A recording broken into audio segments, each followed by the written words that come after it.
Assalamualaikum warahmatullahi wabarakatuh.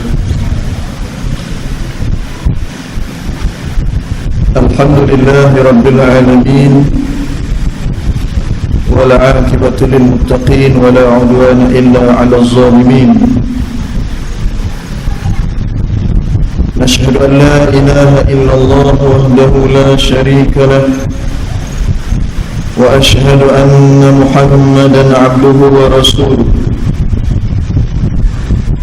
Rabbi shrah li sadri wa yassir li amri wahlul 'uqdatan min lisani yafqahu qawli. Rabbi zidna 'ilman warzuqna fahma. La hawla wa la quwwata illa billahil 'aliyyil 'azim. Amma ba'd. Qala Allah Ta'ala, Qul id'u Allah aw id'u ar-Rahman ayyamma tad'u falahul asma'ul husna wa la tajhar bi salatika wa la tukhafit biha wabtaghi bayna dhalika sabila. وقل الحمد لله الذي لم يتخذ ولدا ولم يكن له شريك في الملك ولم يكن له ولي من الذل وكبره تكبيرا. Katakanlah wahai Muhammad, suruhlah nama Allah ataupun nama Ar-Rahman, yang mana sahaja kamu suruhkan dari kedua nama itu adalah baik belaka.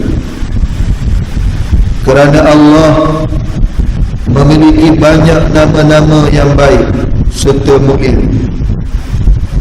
Dan janganlah engkau menyaringkan bacaan doa atau sembahyangmu, juga janganlah engkau perlahankannya. Dan gunakanlah sahaja satu cara yang sederhana di antara itu. Dan katakanlah, segala puji tertentu bagi Allah yang tiada mempunyai anak dan tiada baginya sekutu dalam urusan kerajaannya, dan tiada baginya penolong disebabkan sesuatu kelemahannya. Dan hendaklah engkau membesarkan serta memuliakannya dengan bersungguh-sungguh. Sadaqallahul azim.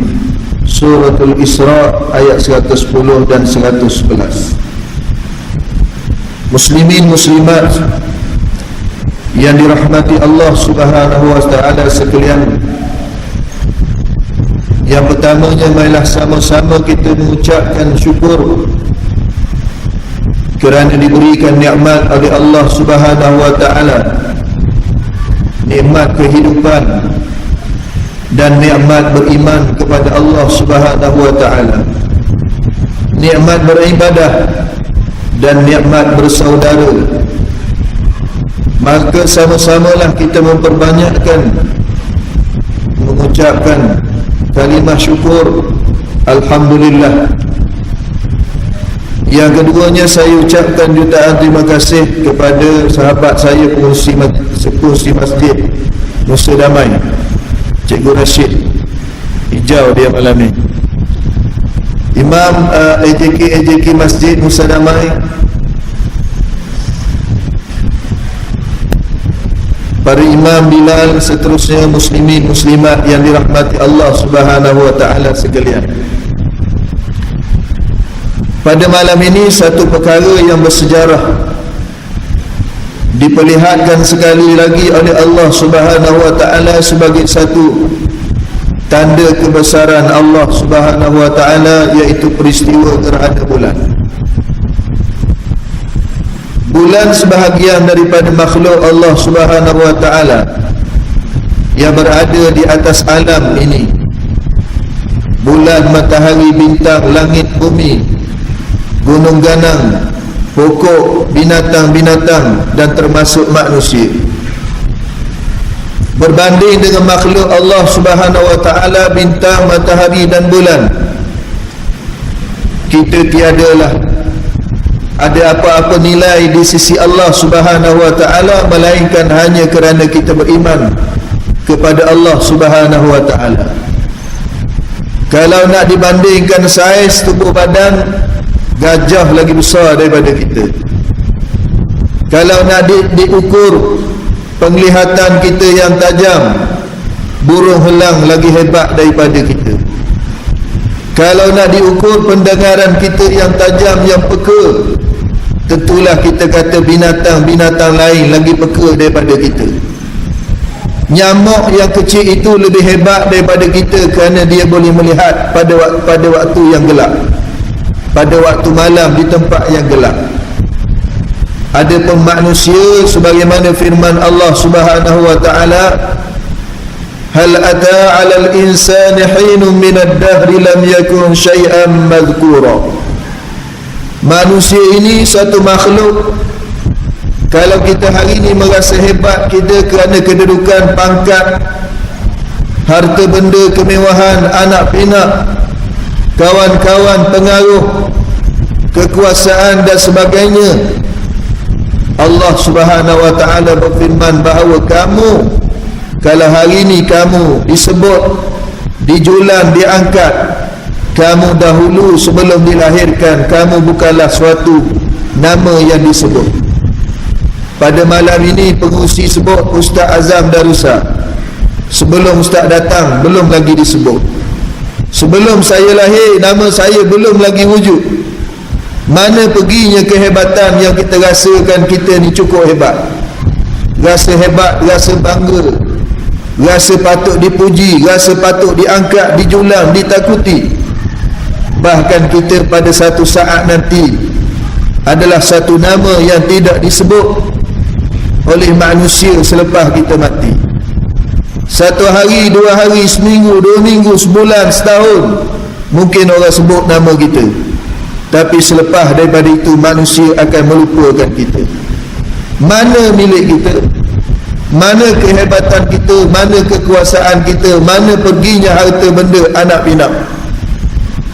Al-mal wal banun zinatul hayatid dunya wal baqiyatus salihati khairun inda rabbika thawaban wa khairun amala. Sadaqallahul azim. Atau kama qala, sesungguhnya keseronokan, kehebatan, anak, harta dan sebagainya, harta dan anak-anak, kata Allah Subhanahu wa ta'ala, al-mal wal banun, dua benda ni satu nikmat, tidak dapat kita nafikan. Zinah, dia merupakan perhiasan, benda yang menyeronokkan kita. Benda cantik tak ada orang tak suka. Sebut benda cantik, tak ada siapa yang tak suka, tak nak tengok, tak nak miliki. Tapi Allah Subhanahu wa ta'ala kata itu semua perhiasan dunia. Apa yang ada di sisi Allah Subhanahu wa ta'ala itu yang kekal, baqiyatus salihah, yang kekal di sisi Allah Subhanahu wa ta'ala, yang akan kita bawa selepas kematian kita, ialah amal-amal soleh, amal kebaikan. Allah Subhanahu wa ta'ala berfirman melalui kalam Nabi Muhammad sallallahu alaihi wasallam dalam hadis kudusi, hadis yang cukup masyhur, biasa kita dengar. A'dadtu li ibadiyas salihin, aku sediakan bagi hamba-Ku yang saleh, yang melakukan kebaikan. Saleh makna orang yang melakukan kebaikan. Orang Melayu kita kalau tengok pakai kopiah dikata alim. Alim kau sekarang. Tengok pakai jubah, alim. Tengok janggut panjang, alim. Tengok pakai tudung labuh, alim. Tengok pakai purdah, alim. Bawa kitab, alim. Oh, alim dia. Itu bukan alim, itu soleh, orang yang melakukan kebaikan. Bukan dia tu baik, dia telah melakukan kebaikan. Kerana kadang-kadang kita kata aku ni bukan orang baik, aku tak boleh buat ni, aku tak boleh lagi nak pakai serban, aku tak boleh nak pakai kopiah, aku tak boleh simpan janggut, nanti orang panggil haji, nanti orang panggil ustaz, nanti orang panggil ustazah, nanti orang panggil imam, bilal. Kita takut dengan gelaran-gelaran yang baik. Sedangkan sepatutnya kita berbangga dengan pujian, berbangga dengan kepujian ini satu nikmat yang Allah segerakan, dengan syarat bukan kita buat semata-mata nak mendapat pujian. Orang puji kita rasa seronok, itu fitrah. Bukan kita minta dipuji, tapi dipuji. Kata sahabat Rasulullah, bagaimana kalau kami dipuji? Maka Rasulullah kata itu satu nikmat yang Allah segerakan. Bila buat baik orang puji, tapi kalau tak dipuji, kita tetap melakukan kebaikan. Itu tanda ikhlas. Muslimin muslimat yang dirahmati Allah, Allah berfirman dalam hadis qudsi yang tadi, a'datu li ibadiyas salihin, aku sediakan, kata Allah, bagi hamba-Ku yang melakukan amal saleh, ma la 'ainun ra'at wa la uzunun sami'at wa la khatara ala qalbi bashar. Apa yang mata dia tak pernah pandang, apa yang telinga dia tak pernah dengar, apa yang hati dia tak pernah terlintas, tak pernah fikir pun. Apa dia? Yakni syurga Allah Subhanahu wa taala. Wa basyiril ladzina amanu wa 'amilus solihat anna lahum jannatin tajri min tahtiha al-anhar. Berita gembira bagi orang yang beriman dan beramal soleh, bagi mereka taman-taman syurga, di dalam taman tadi mengalirnya air sungai, yang di dalam hadis Rasulullah, sungai di dalam syurga warnanya lebih putih daripada susu, air rasanya lebih manis daripada madu, air daripada madu, daripada sungai, daripada arak yang tidak memabukkan, air daripada susu yang tidak masam, dia tak jadi masam walaupun tak letak dalam peti ais, tak letak dalam freezer, dia mengalir. Subhanallah. Allah sediakan bagi hamba-Nya yang beriman, yang keduanya beramal soleh. Maka keimanan itu menuntut kita supaya membenarkan iman kita. Di antaranya Allah memperlihatkan kepada hamba-Nya tanda kebesarannya. Di antara tanda kebesaran Allah iaitu menjadikan berlakunya gerhana bulan pada malam ini. Bagi orang yang beriman, dia akan melihat ini satu kebesaran Allah. Bukannya disebabkan bencana ataupun bala yang telah menimpa pada seseorang maka berlakunya gerhana, sebagaimana yang didakwa oleh kaum musyrikin dan didakwa oleh orang-orang yang tidak beriman bahawa gerhana ini berlaku. Yang pertamanya, apabila berlaku di zaman Rasulullah sallallahu alaihi wasallam, berbetulan pada peristiwa di mana anak dia, putera Rasulullah Ibrahim meninggal dunia. Maka mereka ada yang mengatakan bahawa gerhana ini berlaku kerana disebabkan kematian. Muslimin muslimat yang dirahmati Allah, yang tu kita akan sebut dalam khutbah nanti insya-Allah. Ada kot, saya tak tengok lagi tag tu. Ada rasanya dia akan sebut. Jannatin tajri min tahtiha al-anhar kullama ruziqu minha min samaratir rizqa.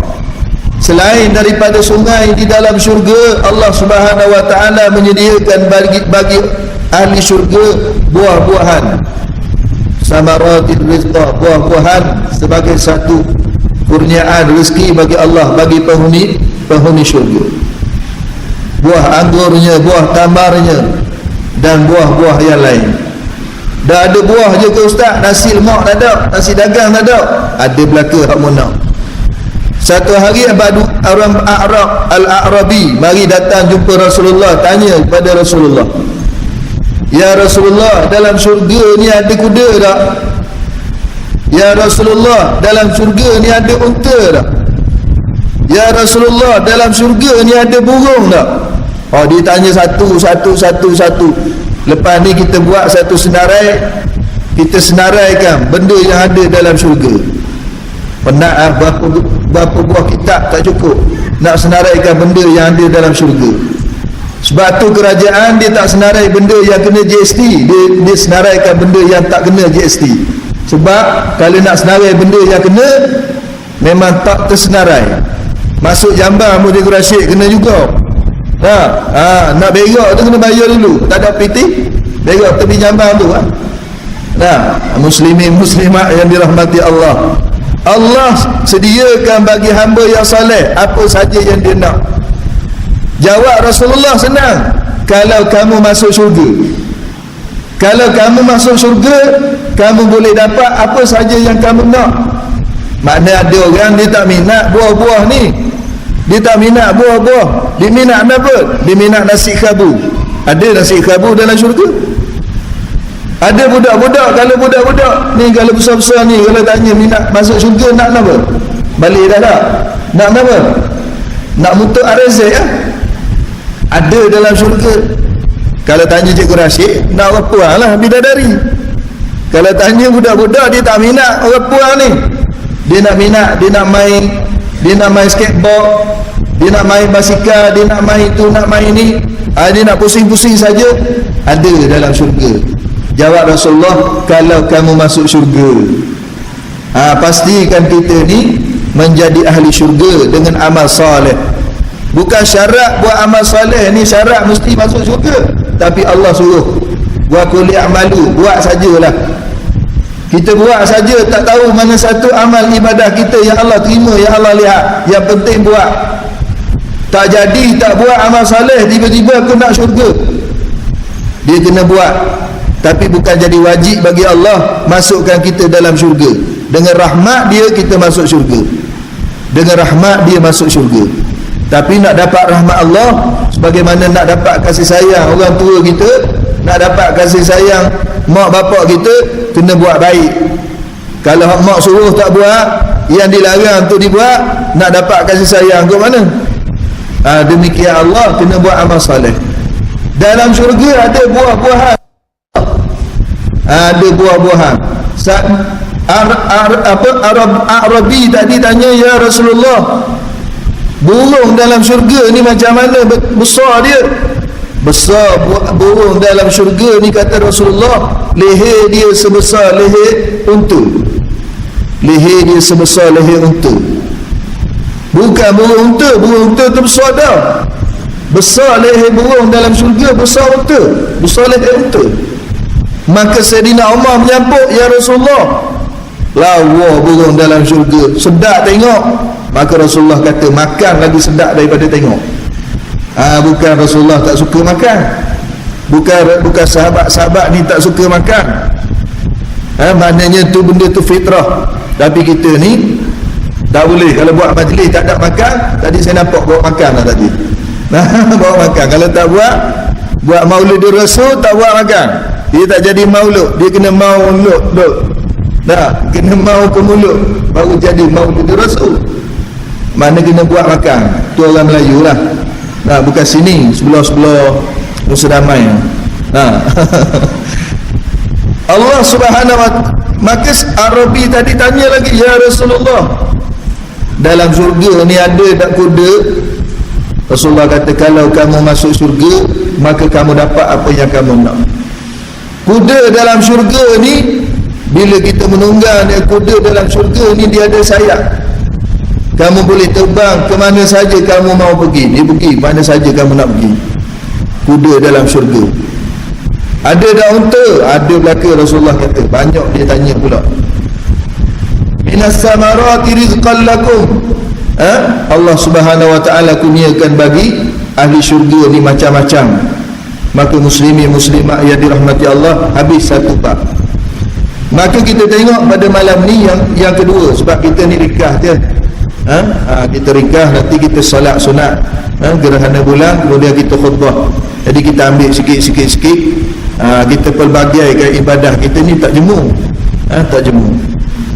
Kemudian kita tengok satu hadis berkenaan dengan apakah sebab kebinasaan seseorang. Saya buka ni, yang kita dah tanda ni, kita tengok je lah. Hadis ni pada malam ni apa cerita dalam ni. An Abi Hurairah radhiyallahu anhu qala Rasulullah sallallahu alaihi wasallam, ya'ti 'ala an-nasi zamanun la yaslamu li dinin dinuhu illa man haraba bi dinihi min syahikin illa syahikin wa min hujrin ila hujrin fa in kana dhalika kadhalika lam dunalil ma'isyatu illa bisakhatillah fa idza kana dhalika kadhalika kana halaku rajul ala yaday zawjatihi wa waladihi fa in lam yakul lahu zawjatun wala waladun kana halakuhu ala yada abawayhi fa in lam yakul lahu abawani kana halakuhu ala yaday qarabatihi awil jiran. Qalu kaifa dhalika ya Rasulullah? Qala yu'ayyirunahu bidhiqin ma'isyah fa inda dhalika yuridu nafsahu al-mawarid allati yuhliku fiha nafsah. Rawahul Baihaqi. Daripada Abu Hurairah radhiyallahu anhu, beliau berkata, Rasulullah sallallahu alaihi wasallam bersabda, akan datang suatu zaman di mana orang yang beriman tidak akan dapat menyelamatkan imannya kecuali apabila dia lari membawanya dari puncak satu gunung ke puncak gunung yang lain, dan dari satu gunung daripada satu gua ke gua yang lain. Apabila zaman itu telah tiba, maka segala mata pencarian pendapatan hidup tidak akan diperolehi kecuali dengan melaksanakan sesuatu yang menyebabkan kemurkaan Allah Subhanahu wa taala. Allahu akbar wal iyaz billah. Rasulullah sallallahu alaihi wasallam bersabda kepada sekalian sahabat, hadis yang diriwayatkan oleh Abi Hurairah radhiyallahu anhu, bahawa suatu hari Rasulullah bersabda akan datang satu zaman, maknanya tidak berlaku di zaman Rasulullah, tetapi berlaku zaman selepas kewafatan Rasulullah sallallahu alaihi wasallam. Dan kita menjawab, inilah zamannya di mana seorang yang beriman hampir-hampir tidak mampu mempertahankan imannya, keyakinannya. Sebagaimana saya katakan tadi, iman itu menuntut kepada pengorbanan. Iman itu bukan sahaja kita ucap amantu billah, aku beriman, bukan sahaja kita kata radina billahi rabba, kita ucap. Dia mesti dibuktikan dengan perbuatan, dia dibuktikan dengan keyakinan benar-benar di dalam hati kita. Kadang-kadang kita nak melakukan suatu kebaikan, lebih berat, lebih teruk cercaan, penghinaan, tekanan daripada sekeliling kita berbanding kita nak melakukan satu perkara yang dimurkai oleh Allah Subhanahu wa taala. Anak kita sendiri, kita lahirkan dia, kita besarkan dia, kita nak hantar dia belajar di sekolah tahfiz, jiran datang sebelah rumah, awak hantar anak ni Amin ni belajar kat mana, Mukmin ni belajar mana? Sekolah tahfiz. Tak kesian dia, besar nanti dia nak kerja apa? Sekolah tu ada CJ tau. Kita tak boleh jawab. Kita pun mikir balik, oh iya juga, tak ada CJ, aku ada CJ pun menganggur 2-3 bulan. Tak ada CJ, Allahu Akbar. Datang dalam hati kita, takkanlah orang yang belajar ilmu Allah, menghafal ayat-ayat Allah, tak diberi rezeki oleh Allah. Sami paderi yang bulat-bulat menentang Allah, syirik ke Allah, mengajar manusia derhaka pada Allah, bulat perut dia, makan minum siang malam tak henti-henti. Lebih senang daripada kita yang nak hantar anak pergi belajar sekolah tahfiz, belajar agama, takut tak cukup makan. Maknanya kata Rasulullah sallallahu alaihi wasallam, orang mukmin di akhir zaman berlakunya apa dia? Dia tak mampu nak mempertahankan iman dia. Nak kahwin, anak kita nak kahwin, anak perempuan kita, anak lelaki kita, ataupun kita sendiri nak kahwin, kadang-kadang susah kita nak buat majlis. Sebab apa? Nak memenuhi kehendak orang ramai. Nanti kalau buat ikut syariat, ustaz kata buat macam ni, cara Rasulullah, cara sunnah, nanti pak saudara dia mengajuk, Aku tak datang majlis lagu ni kalau buat lagu ni. Tak pernah ada orang buat macam ni. Berapa yang jadi macam ni? Ni sebab pergi kuliah ni jadi macam ni. Yang pelik daripada orang ni. Kalau buat macam orang-orang ramai, ada masalah apa? Tak ada masalah apa orang lain. Tak boleh. Ni cara Rasulullah. Yang macam tu maksiat. Yang main tabur-tabur beras tu buat apa? Pengantin tu manusia, orang, bukan ayam. Nak bazir beras, dah lah kena GST. Nak bazir lagi. Nak? Dia kata pandai semua ni, pandai ngajar orang. Tak erti bahasa, tak erti nak hormat orang tua. Orang tua tu marah. Sedangkan kita nak mempertahan iman kita. Sedangkan ulama' kata haram membazir. Haram man tashabbaha biqaumin fahuwa minhum. Siapa tiru satu kaum yang bukan Islam, kata Rasulullah, dia termasuk jadi kaum tu. Dia jadi macam kaum tu. Takut-takut kita. Sehingga kan menyebabkan kata Rasulullah sallallahu alaihi wasallam, ini satu, kita kata satu analogi ataupun kita kata satu gambaran, contoh. Orang panggil apa bahasa Melayu, metafora ke apa? Tak tahu lah, fora-fora gitulah. Nah, mana sampai satu tahap ada manusia sampai terpaksa lari ke gunung-gunung. Maknanya terpaksa menjauhkan diri daripada masyarakat. Kerana apa? Kerana dituduh, difitnah. Semata-mata kerana nak mempertahankan iman. Semata-mata nak mempertahankan iman. Kita alhamdulillah di Pasir Gudang, sungguh sejujurnya saya kata, masjid-masjid, surau-surau, madrasah-madrasah, sekolah tahfiz tumbuh makmur, imarah betul-betul sebagaimana yang berlaku pada malam ini dan di beberapa tempat yang lain di Pasir Gudang. Tapi sesetengah tempat kadang-kadang nak mengajar, ada satu tempat saya tak nak sebut di mana, dah hampir 3 tahun masjid tidak ada langsung kuliah pengajian, tak ada. Alasan AJK dia kata apa? Kalau buat tak ramai orang datang, maka tak payah buat. Tak buat 3 tahun. Sekali dia jemput saya, dia batalkan balik, cancel, takut tak ada orang. Saya kata buat dulu, seorang pun saya belajar. Takut Pak Imam dengan bila pun tak ada lagi. Ini masalah yang berlaku hari ini. Sampai tahap macam tu. Apa berlaku pada orang kampung? Orang tua dah apalah, kita bakar jenazah dah.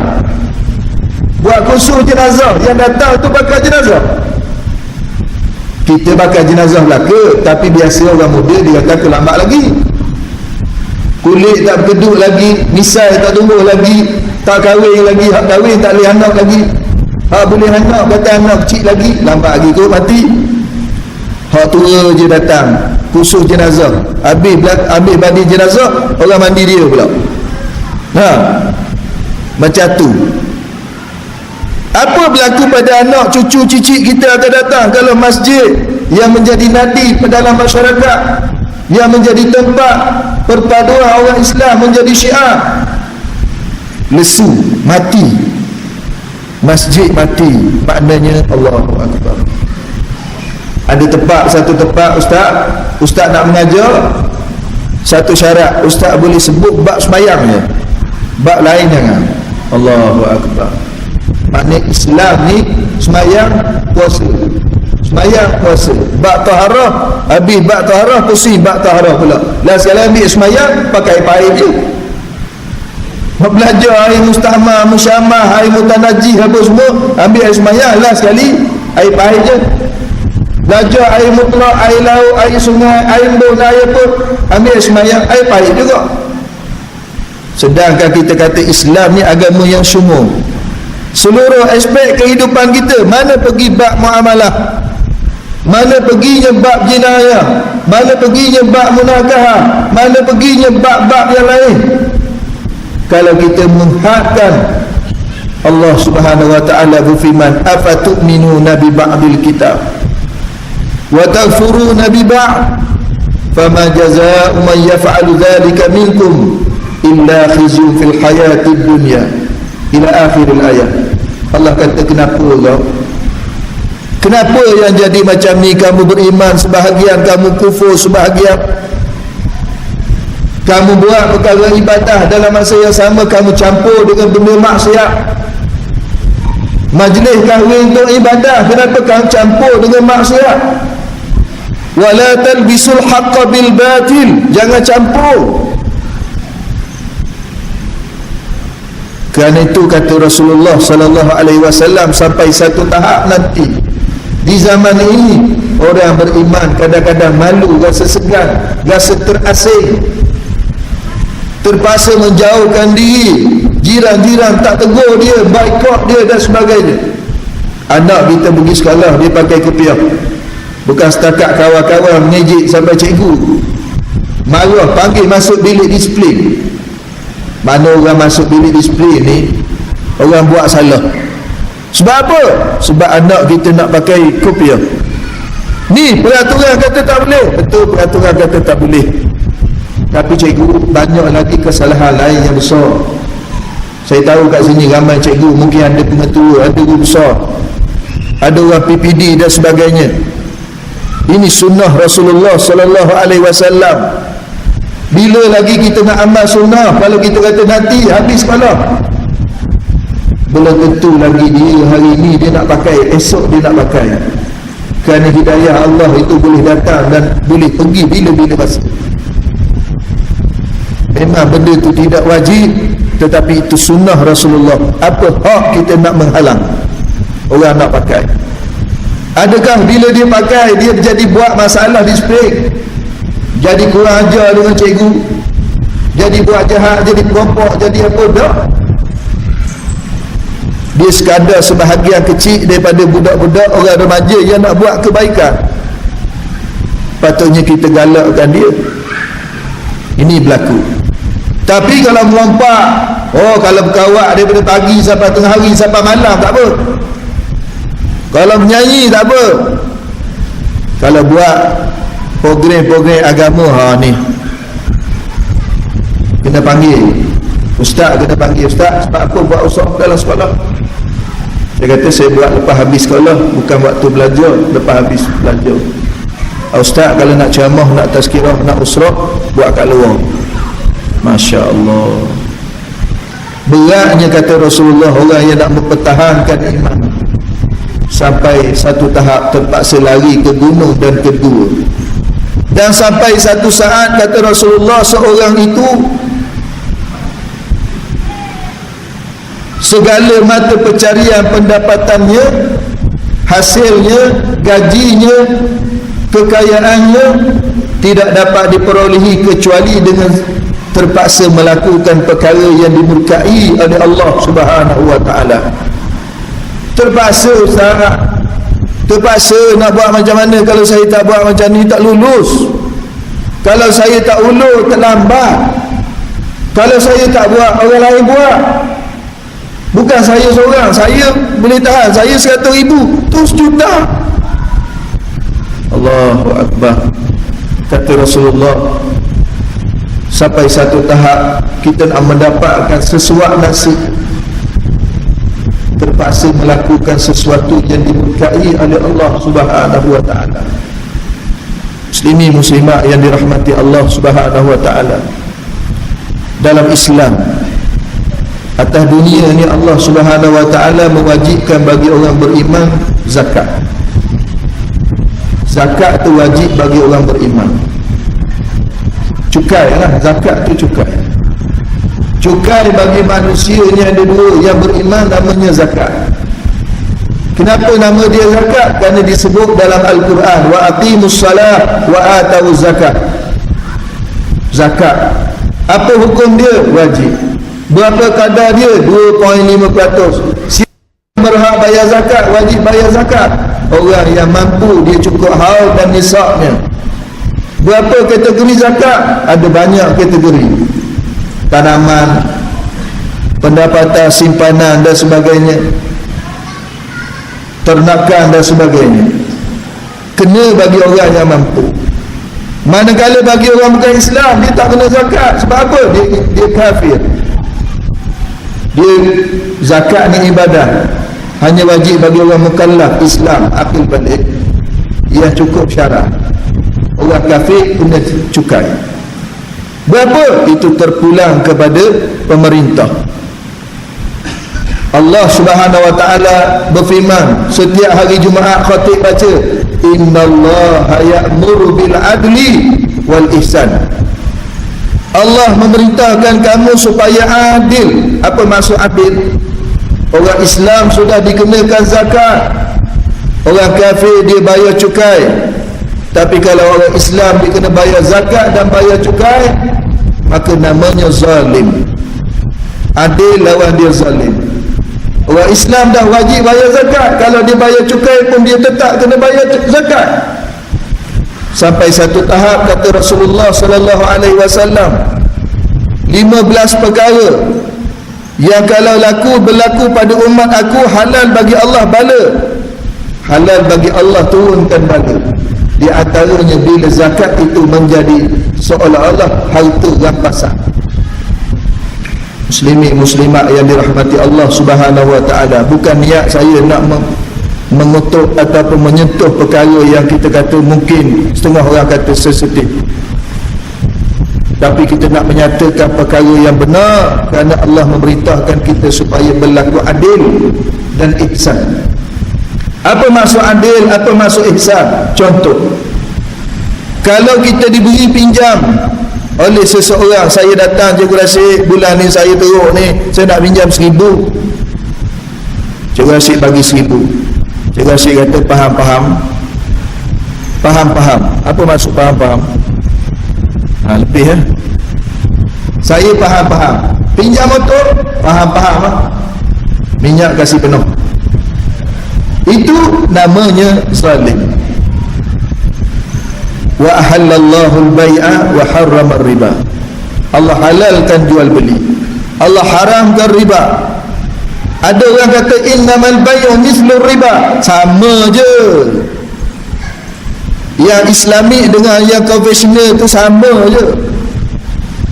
Allah kata, orang manusia kata innamal bai'u mislu riba, Allah kata wa ahallallahu al-bai'a wa harrama riba.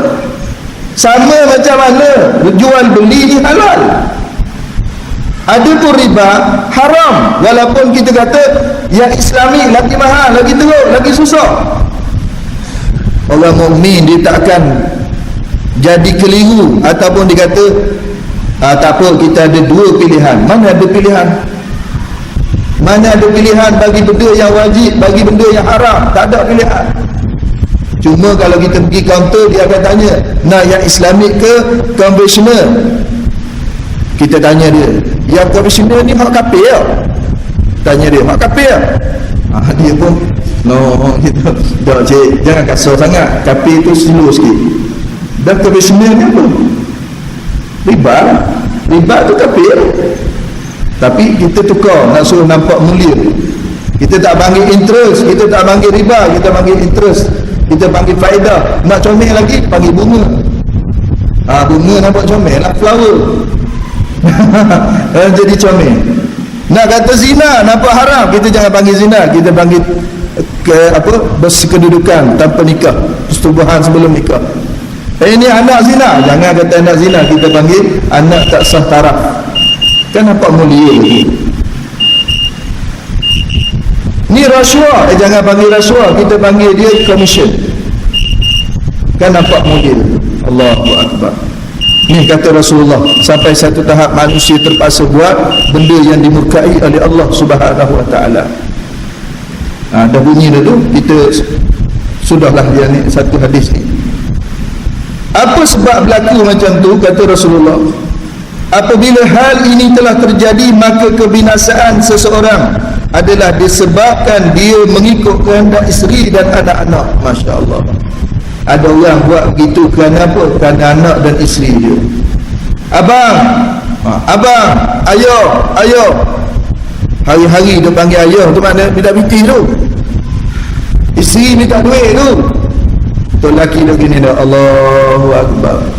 Rotek, insurans, nak baru lesen, kereta nak servis, tayar nak tukar, time bag dah nak butuh dah.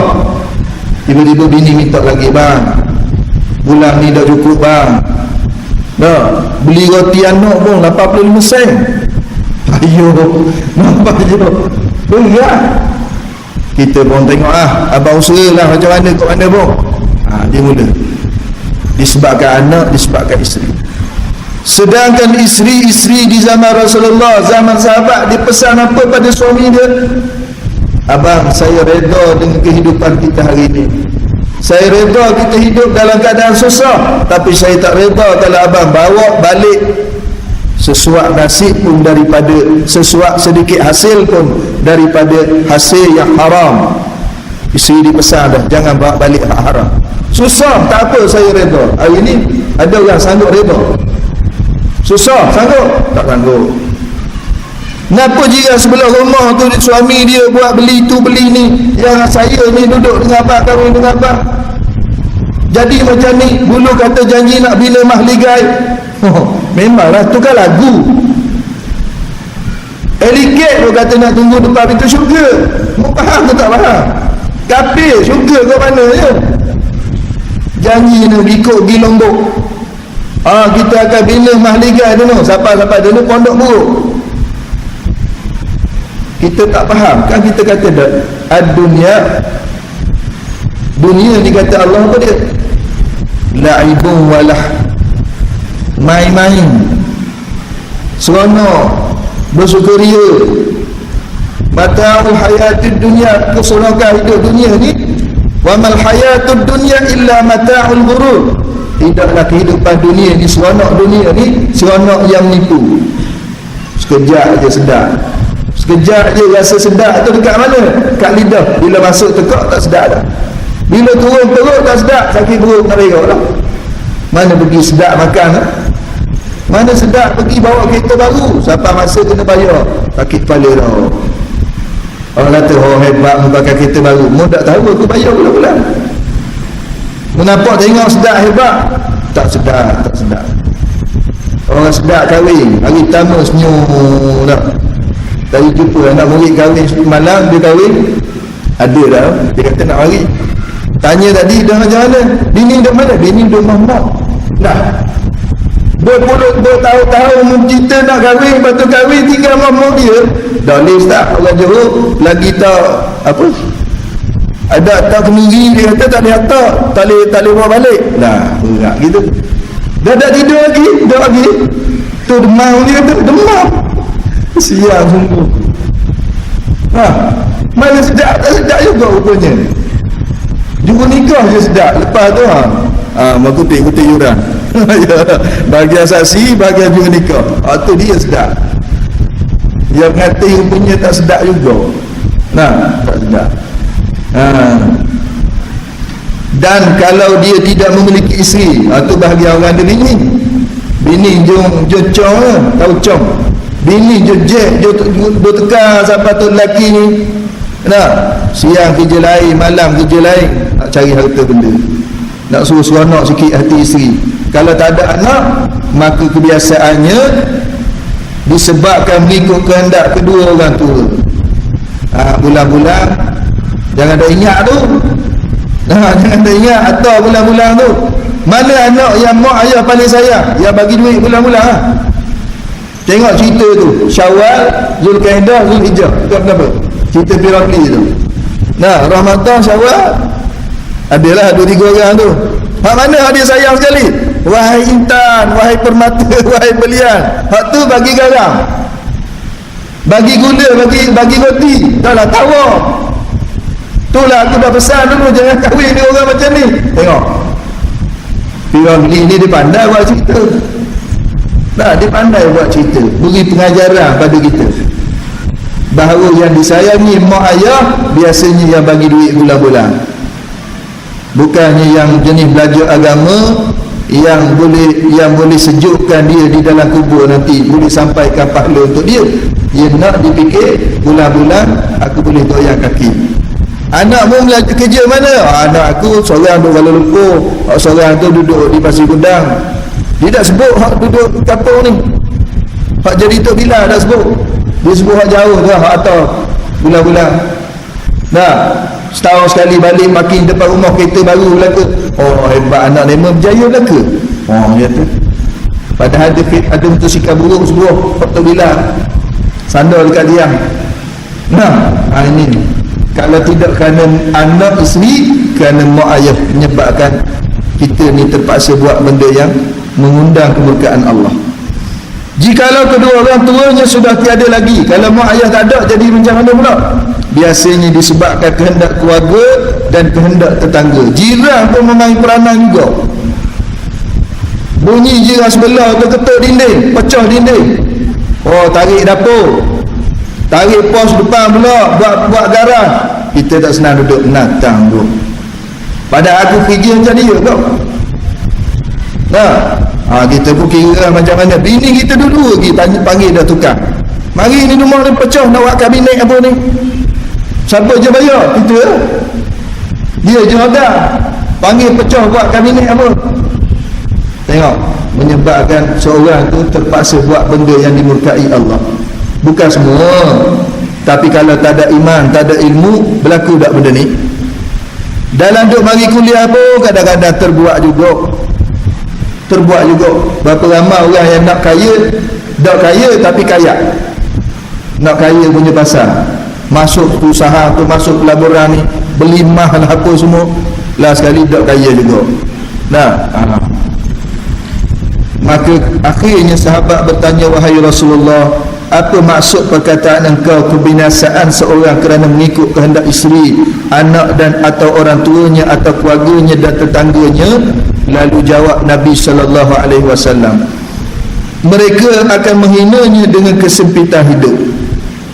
Kalau kita susah, kalau kita miskin, tak ada pangkat, tak ada kedudukan, kita buruk, rumah kecil, orang akan hina kita.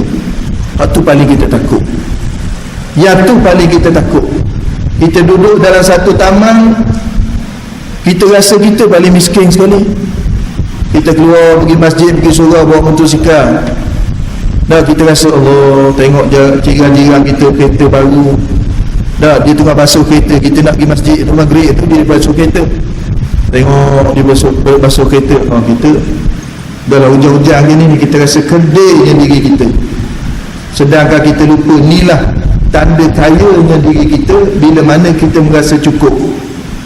Kaya tu bukan dengan banyak harta, dengan banyak akaun, bukannya dengan angka kosong berapa butir, tetapi dengan merasakan jiwa kita dalam hati kita ni cukup dengan apa yang Allah beri. Imma banyak ataupun sedikit, dia rasa cukup. Itulah orang kaya. Nah, muslimin muslimat yang dirahmati Allah, maka kata Rasulullah, maka ketika itu dia terpaksa menceburkan dirinya ke dalam jurang kebinasaan yang akan menghancurkan dirinya sendiri. Kalau kita turut sangat kehendak anak, isteri, mak ayah, keluarga, jiran, sehingga kalau kita sampai terpaksa buat benda yang Allah murka. Kalau benda yang Allah tak murka tu tak apa lah. Benda yang Allah murka, kita jadi lalai, jadi tak sempat nak bagi masjid. Tak dah lah kaya ni ustaz, saya balik pukul 6.30, 7.30 baru sampai. Pasal apa? Overtime ustaz. Sebab apa? Sampai terpaksa buat overtime, gaji kan 3,000 dah. Tak cukup ustaz. Ada tak orang lain gaji 700 dia boleh hidup? Ada. Kenapa kita 3,000 tak cukup? Sebab Allah dah buang, hilangkan dalam hati kita rasa qanaah.